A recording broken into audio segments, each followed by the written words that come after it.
ہوگا ان جنازوں سے؟ تو جہنمی لوگ خود اقرار کرتے ہیں، کہتے ہیں قالوا لم نک من المصلین، اور گناہ تو بعد میں دیکھے جائیں گے اور باتیں تو بعد میں آئیں گی، اور جنتیوں اور ہمارے رشتہ داروں اور ہماری برادری کے لوگوں اور میرے خاندان کے آدمیوں، تم مزے کر گئے، تو نماز کو جایا کرتا تھا، ہم تیرا مذاق کیا کرتے تھے۔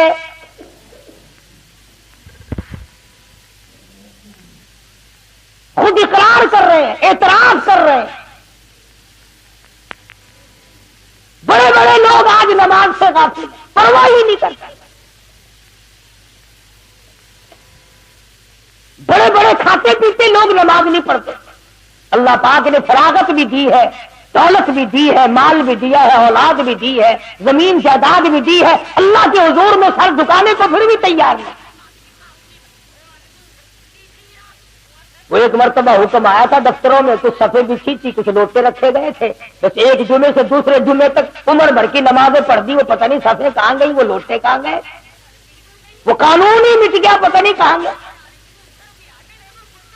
اور یہ کیا ضروری ہے کہ حکومت کہے تو نماز پڑھے؟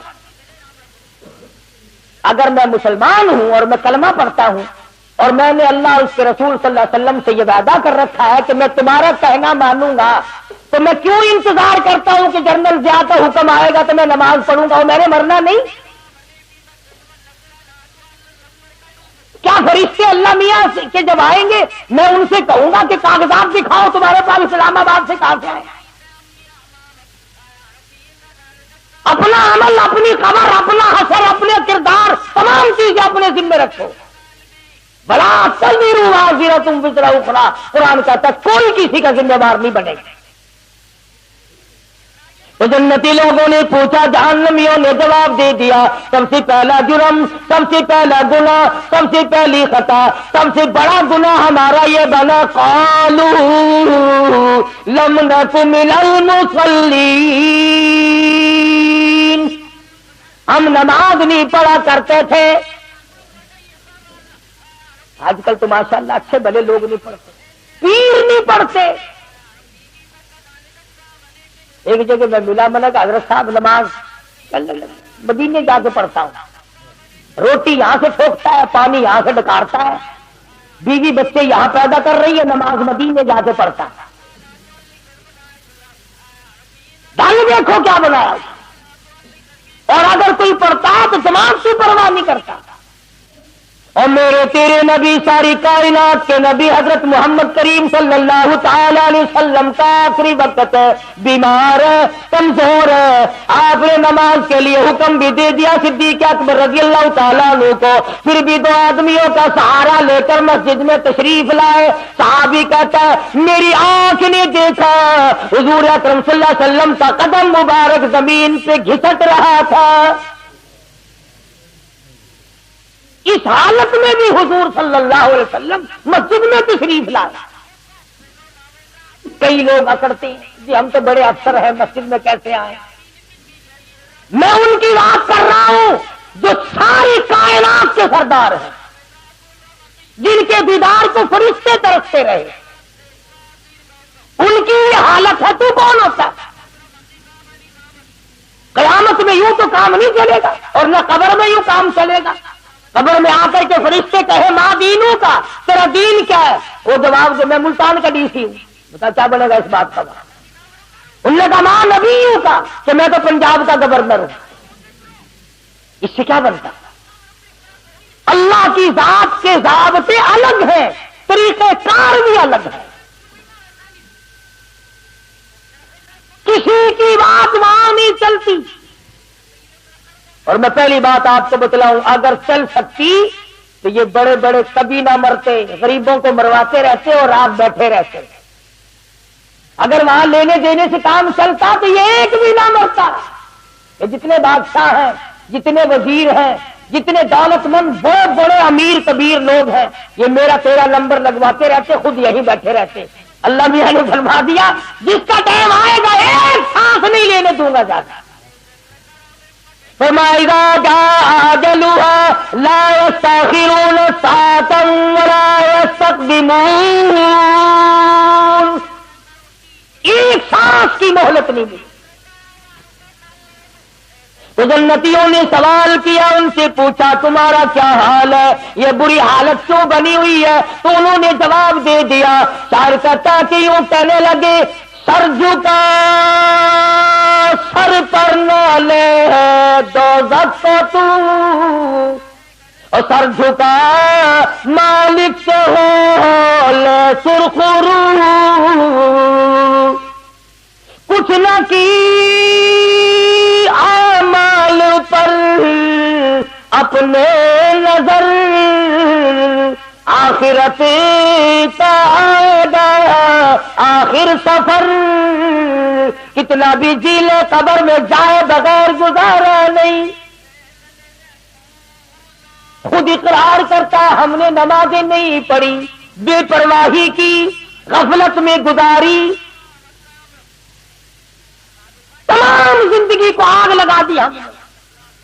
دوزخی دوزخ میں بول کر اسی لیے جواب دیتے ہیں، دوزخی دوزخ میں یوں بولے تمام، بانمازوں میں نہ تھے ہم اس مقام، ہم نمازیں نہیں پڑھا کرتے تھے اس لیے حالت یہ بن گئی۔ جنتی کہتے ہیں آگ نے سب تن تمہارا کھا لیا، بچھو اور سانپوں نے سب سنگوا دیا۔ حدیث پاک میں آتا ہے ایک ایک آدمی کا بدن پھول کر 300 میل لمبائی میں ہو جائے گا۔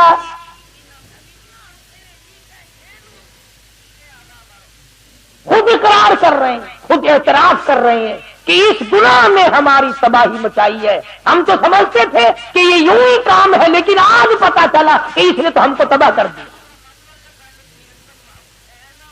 ادھر جنتی دیکھ رہے ہیں، ادھر دوزخی رو رو کر اپنے حالات بتا رہے ہیں، بھائی جان آپ اچھے نکلے، رشتے ماموں جان آپ اچھے رہے، خالو جان آپ اچھے رہے، ہم تو ملا سمجھا کرتے تھے، ہم تو بیکار سمجھا کرتے تھے، ہم تو تمہیں بے وقوف سمجھا کرتے تھے، لیکن آج تمہاری حالت اچھی ہے، تم مزے میں ہو، ہم مارے گئے۔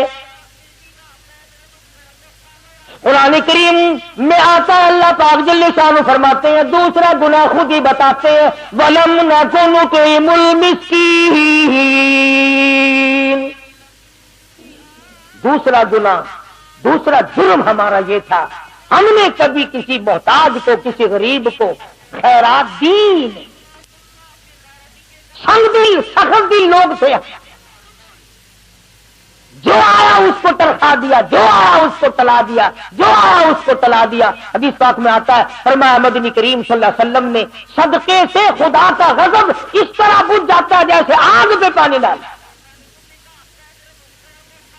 تو انہوں نے خود اقرار کیا کہ جی مقدمے پہ تو خوب لگایا کرتے تھے ہم، اور بدماشی پہ بھی ہم خوب خرچ کیا کرتے تھے، شراب کسی بھاؤ ملتی تھی ہم نے نہیں چھوڑی، چرس فیم بھنگ کسی بھاؤ ملتی تھی ہم نے کبھی نہیں چھوڑی، رنڈی بازی پہ کتنا ہی خرچ ہوتا تھا ہم نے کبھی نہیں چھوڑا۔ وَلَمْ نَكُ نُطْعِمُ الْمِسْكِينَ، اللہ کے راہ پہ ہم سے ہمیں دینے کی توفیق ہے۔ قرآن کریم ان کی زبانی بیان کر رہا ہے، قرآن سچا، قرآن کے بھیجنے والا سچا، جس پر قرآن نازل کیا گیا وہ ساری کائنات میں سب سے زیادہ سچا، حضرت محمد الرسول اللہ صلی اللہ علیہ وسلم کی ذات۔ علماء کرام نے لکھا ادھر جنتی کھڑے ہوں گے، ادھر دوزخی کھڑے ہو کر کے رو رہے ہیں، برا حال ہے، کہتے ہیں آوے گا غصے سے جب دوزخ میں جوش، اور پاس والوں کے بھی اڑ جائیں گے ہوش، کئی سو میل تک لپٹ نکل جائیں گی۔ قرآن کریم کا 22واں سپارہ اٹھاؤ، لوگ دوڑیں گے، بھاگیں گے، جان بچ جائے۔ فرمایا وَأَسَرُّوا النَّدَامَةَ لَمَّا رَأَوُا الْعَذَابَ، جب لوگ عذاب کو آتا ہوا دیکھیں گے تو بھاگنے کی کوشش کریں گے۔ اور حضور اکرم صلی اللہ علیہ وسلم کا یہ فرمان ہے آگ بولے گی، جہنم کی آگ کو اللہ پاک زبان دے گا، بولے گی بھاگتے ہوئے کے نام لے گی، او فلانے آ جا میں تیرے لیے آ رہی ہوں، تو پرلے درجے کا نمازی بے نمازی ہے، اے نماز کو چھوڑنے والے، اے جھوٹ بولنے والے، اے دل میں کچھ زبان پہ کچھ منافقت رکھنے والوں، اور بدماشی بدکاری کرنے والوں، رشوت لے لے کر کوٹھی بنگلہ بنانے والوں، آؤ تمہارا ٹھکانہ میں ہوں۔ سنو، فرمان ہے کالی کملی والے محمد کریم صلی اللہ علیہ وسلم کا، یوں فرمایا 1000 آدمیوں میں سے ایک آدمی اس کے مطلب کا ہوگا، آگ اس طرح اٹھا کر لے جائے گی جیسے پرندہ دانا اٹھا لیتا ہے، نہیں چھوڑے گی۔ تدعو من ادبر وتولی، وہ جمع آتا ہوا آواز لگائے گی، وہ کدھر چلا، ادھر آ، تیرا ٹھکانہ میں ہوں۔ تمام جہنمی خود اقرار کرتے ہیں، خود اعتراف کرتے ہیں۔ بڑے بڑے لوگ بھی ہوں گے نا وہاں، ویسے تو مجھے ڈر بھی لگتا ہے کہتے ہوئے کبھی برا مان جائیں، بڑے بڑے لوگ ہوں گے وہاں جہنم میں، بڑے بڑے ٹی پارٹیاں دینے والے، ٹی پارٹی کھانے والے، مچھوں پہ ہاتھ پھیرنے والے، بڑے بڑے اکڑو خاں وہاں ہوں گے نا۔ اللہ میاں آواز دے گا، فَلَيْسَ لَهُ الْيَوْمَ هَاهُنَا حَمِيمٌ، بلاؤ بلاؤ، تمہارے بڑے بڑے یارانے تھے، بڑے بڑے تعلقات تھے، ایک ٹیلی فون سے تیرا کام بن جایا کرتا تھا، ایک رکے سے تیرا کام بن جایا کرتا تھا، تیری بڑی یاری تھی، بڑی رشتہ داری تھی، بڑی تعلق داری تھی۔ فَلَيْسَ لَهُ الْيَوْمَ هَاهُنَا حَمِيمٌ، آج بلا اپنے جگری دوستوں کو، بلا خالص دوستوں کو، بلا دلی دوستوں کو، بلا لے آج بلا، دیکھوں تیرے کام کون آتا ہے۔ تیرا تو ٹیلی فون سنتی کام بن جایا کرتا تھا، جہاں ٹیلی فون گیا وہی کام بنا۔ آج بلا کس کو بلاتا ہے؟ اب آتی اب بلا لے تو، ٹی پارٹی میں کر دوں گا، انتظام میں نہیں کر رکھا۔ فَلَيْسَ لَهُ الْيَوْمَ هَاهُنَا حَمِيمٌ لَا طَعَامٌ إِلَّا مِنْ غِسْلِينٍ، یہ لو رات پیپ کے دریا بہ رہے ہیں، میں تمہیں شرابوں کی جگہ اور حرام کے پیسے کی بوتلوں کی جگہ یہ تمہیں پلاؤں گا۔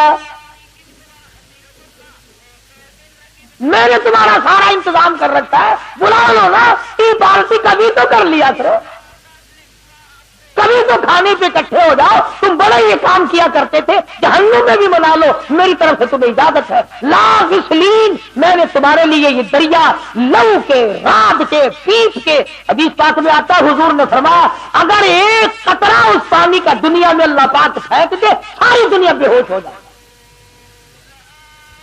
بدبو کی وجہ سے۔ فرض بھی کر رہا تھا، ایک نماز جس کی وجہ سے یہ مصیبت، قبر میں نماز کی سب سے پہلے پوچھ، حشر میں نماز کی سب سے پہلے پوچھ، اور حضور صلی اللہ علیہ وسلم نے فرمایا میری تو پہچان ہی یہ ہوگی کہ یہ میرا امتی ہے، اس کے اعضائے وضو چمکتے ہوئے دیکھوں گا۔ اب جس کے اعضائے وضو اس کے کیا چمکیں گے جو کبھی وضو کرتا ہی نہیں، صبح کو دیر سے اٹھتا ہے، رات کو ٹیلی ویژن کے سامنے مرے ہوئے کتے کی طرح پڑا رہتا ہے، اور پھر اپنے آپ کو مسلمان گردانتا ہے، ایک وقت کا نہیں، ہزاروں نمازوں کا باغی، ہزاروں نمازوں کا بے پرواہ۔ قرآن کریم کے 29ویں سپارے کی ایک اور آیت ہے، آخر میں عرض کر دوں، میدان حشر برپا ہوگا، اللہ پاک اپنا کرم فرمائے، آمین کہو۔ قیامت کا میدان لگا ہوا، ساری دنیا کھڑی ہے، آدم علیہ السلام سے لے کر قیامت تک کی ساری کائنات انسانی زندہ ہو کر سامنے آ گئی۔ تمام کے تمام لوگ زندہ اور موجود ہیں. اللہ پاک کی طرف سے آواز آئے گی اسجدوا، سجدہ کرو. تمام لوگ سجدے میں گر جائیں گے. میری اپنی بات نہیں، سورت نون والقلم کا ترجمہ گھروں میں جا کے دیکھ لینا. سورت نون والقلم کا ترجمہ جا کے دیکھنا. ترجمے میں لکھا ہوا ہے فلا یستطیعون خاشعۃ ابصارهم ترہقهم ذلہ. تمام لوگ سجدے میں گر گئے. کروڑوں اربوں خربوں کائنات گر گئی، مگر کچھ لوگ کھڑے رہیں گے. قرآن شاہد ہے، میری بنائی ہوئی کتاب نہیں. اللہ پاک فرماتے ہیں میں ان کی کمر میں لوہا ٹھوک دوں گا، جھکنے نہ دوں گا. جھک نہ سکیں گے. پہچان ہوگی یہ ہے وہ الگ رہنے والے لوگ. بڑی کوشش کریں گے ہم بھی جھک جائیں. قیامت کا میدان ہے، ہمارا کام بھی بن جائے. مگر قرآن کہتا ہے فلا یستطیعون خاشعۃ، نہیں طاقت رکھیں گے جھکنے کی. آنکھیں شرم کے مارے ڈوب جائیں گے کہ ساری دنیا دیکھ رہی ہے اور یہ کھڑے کے کھڑے رہ گئے. شرم ساری ہے، ذلت ہی ذلت ہے، تباہی تباہی ہے، بربادی بربادی ہے. جو نماز نہیں پڑھتا اللہ اور اس کا رسول اس سے ناراض. ایک حدیث میں ہے، توجہ کرنا، آخری حدیث عرض کرنے لگا ہوں، وقت ہو گیا. لکھ کے لے جاؤ، عورتوں کو بتاؤ، بچوں کو بتاؤ. فرمایا مدنی کریم صلی اللہ تعالی علیہ وسلم نے قیامت کے دن لوگ بے شمار اپنی قبروں سے اٹھیں گے مگر آدمی کی شکل نہیں. کچھ لوگ اٹھیں گے خنزیر کی شکل میں، خنزیر کی صورت ہے. لوگ کہیں گے الہی جانور تو سارے مٹی ہو گئے. حساب و کتاب کے بعد آواز آئے گی کنت ترابا، سارے جانور مٹی ہو جائیں گے. یہ کون ہے؟ یہ بھی تو جانور ہے، یہ مٹی کیوں نہیں ہوتے؟ گائے بھینس بکری دنیا بھر کے پرندے چرندے تمام کے تمام مٹی ہو گئے. آج یہ کون ہے؟ یہ مٹی کیوں نہیں بنے؟ جواب ملے گا تمہیں پتا نہیں، یہ بے نماز ہے. ہم نے ان کی شکل کو بدل کر سور کی شکل بنا دیا تاکہ ساری دنیا کو پتا چلے کہ یہ بے نماز ہو کر کے مرے. کیا اس سے برا اور کیا ہوگا، اور کیا عذاب ہوگا اس سے برا کہ آدمی کی شکل اور صورت تک باقی نہیں رہتی. اللہ تبارک و تعالی مجھے اور آپ اور تمام مسلمانوں کو نمازی بنائے. اسی بنا پر یہ تبلیغی حضرات رائبنڈ میں اجتماع کرتے ہیں تاکہ نماز کا ہر شخص کو فکر ہو جائے، ہر آدمی کے دل میں یہ فکر پڑ جائے. ورنہ ان کو کوئی لالچ نہیں، آپ کو ان سے نہیں، ان کو آپ سے نہیں. نہ کچھ کاروبار ہے، نہ کوئی کمانا ہے، نہ کوئی لینا ہے، نہ کوئی دینا ہے، بلکہ اپنی قبر اور اپنا فکر اور اپنا حشر، اپنا ذکر کرنا ہے.